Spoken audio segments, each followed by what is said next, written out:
Megawati itu begitu mendewakan Soekarno, seakan-akan Indonesia itu dimulai dari Bung Karno, sampai ada paham Soekarnoisme bahwa Indonesia itu seakan-akan dimulai dari Soekarno. Memang deklarator kemerdekaan Indonesia itu Soekarno, tapi umat Islam atau partai-partai Islam itu tidak kecil hati, karena embrio yang bernama Indonesia itu dari tahun 1908, sebelum ada partai nasionalis yang berani melawan kolonialisme Belanda, adalah partai-partai Islam. Sehingga kebangkitan Indonesia dimulai 1908, karena saat itu yang pertama mencetus ide melawan Belanda adalah kiai-kiai Islam, yaitu saat itu bikin serikat dagang Islam, terus lama-lama menjadi serikat Islam, terus lama-lama menjadi partai Islam. Dimulai dari angkatannya Hos Cokroaminoto, jenis Haji Umar Said sinten Cokroaminoto, itu disingkat jenis Hos Cokroaminoto. Jadi tidak bisa Indonesia itu meninggalkan partai Islam, karena dulu pertama pendiri era kepartaian niku malah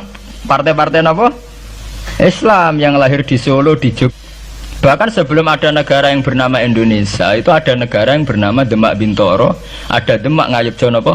Karto. Itu semua negeri apa? Islam. Ya paham. Sehingga secara kesejarahan kita tidak kalah sama tuanya Soekarnoisme atau partai PNI. Dan sampai kan kita ini kan kayak dinabubukkan seakan-akan Indonesia itu dimulai dari Soekarno, sehingga nak wani Pak Karno itu koyok-koyok itu kita anti Indonesia. Ya kita tidak mungkin nggak menghormati Soekarno, beliau sebagai pahlawan besar kita hormati ya, tapi ya kebesaran Pak Karno demi bangsa Indonesia jangan kemudian direduksi, disederhanakan hanya melewati partai. Ya itu kan namanya pekerdilan. Tentu Pak Karno bikin negara ini ya untuk semua bangsa, bukan untuk PDIP saja, bukan untuk partai-partai marhainisme saja, juga bukan untuk partai-partai yang berfaham Soekarnoisme saja. Ya sama, tapi kita juga adil, sebagai kiai juga adil. Hos Cokroaminoto bikin partai Islam adalah untuk mengusir Belanda dari bumi Indonesia, yang nantinya juga untuk kepentingan semua bangsa Indonesia, tidak hanya yang Islam saja. Ya kita adil, sama-sama adil. Saat nasionalisme ya tidak mengurangi keagamaan, saat keagamaan tidak mengurangi nasionalis. Tapi ya itu tadi, kemudian ini dikerdilkan secara politik.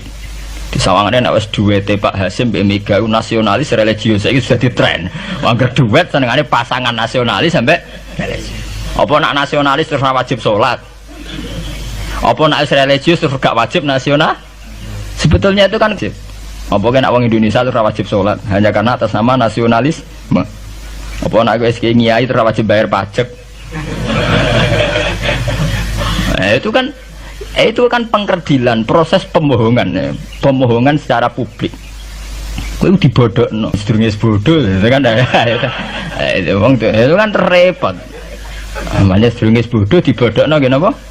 Nurut. Makanya kalau seneng ya, kayak kemarin Hari Kebangkitan Nasional itu seneng kalau diungkap terus di TV bahwa kebangkitan Indonesia dimulai dari 1908. Pentingnya bahwa orang-orang yang sok Soekarnoisme biar tidak mereduksi Pak Karno hanya milik mereka sendiri, karena bangsa ini berdiri semenjak 1908. Dimulai dari gerakan Budi Utomo sampai Hos Cokroaminoto sampai macam-macam ya, serikat-serikat Islam. Tapi ini terungkap sausé tukaran. Jadi sebetulnya Presiden Gus Dur dari Presiden Yasa karena Basim Asari berjuang sebelum tahun 45. Megawati Yasa. Ya karena beliau berjuang lewat bapaknya, ya sama semuanya sah. Pak SBY juga sah. Karena keluarga militer. Apa meneh dekne mantune Sarwaedi sing ra roh sapa? Perjuangane mertuane.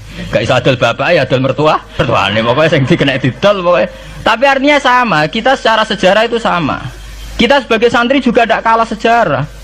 Karena berdirinya nasional sudah lewat para kiai. Itu takokno sejarawan manapun, kayak profesor siapa di UI, siapa saja profesor sejarah bilang bahwa awal kebangkitan Indonesia itu dari partai-partai Islam. Bahkan versi orang nasionalis sekalipun tuh bilang, karena Islam adalah satu agama yang paling sensitif terhadap penjajahan. Karena Islam melahirkan satu faham jihad, bahwa ketika ada kolonial Belanda, wong Islam terinspirasi harus jihad, sehingga lahir partai-partai Islam. Dulu yang dilawan itu perdagangan.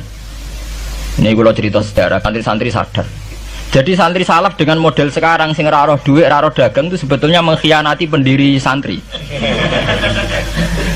Lho boten niku lho fair. Sing gak seneng dagang, gak seneng mergawe itu mengkhianati pendiri pesantren. Sama lihat sejarah, tahun 1908 itu namanya tidak SI, tidak Serikat Islam, tapi Serikat Dagang Islam. Karena para kiai adalah melawan dominasi Cina di Surakarta dan dominasi Belanda menguasai sentra-sentra perdagangan. Sehingga yang dilawan pertama adalah piye supaya kolonial gak menguasai aset-aset ekonomi. Sama takokno sejarah, cek versi kiai, cek versi buku, asal gak versi klenek.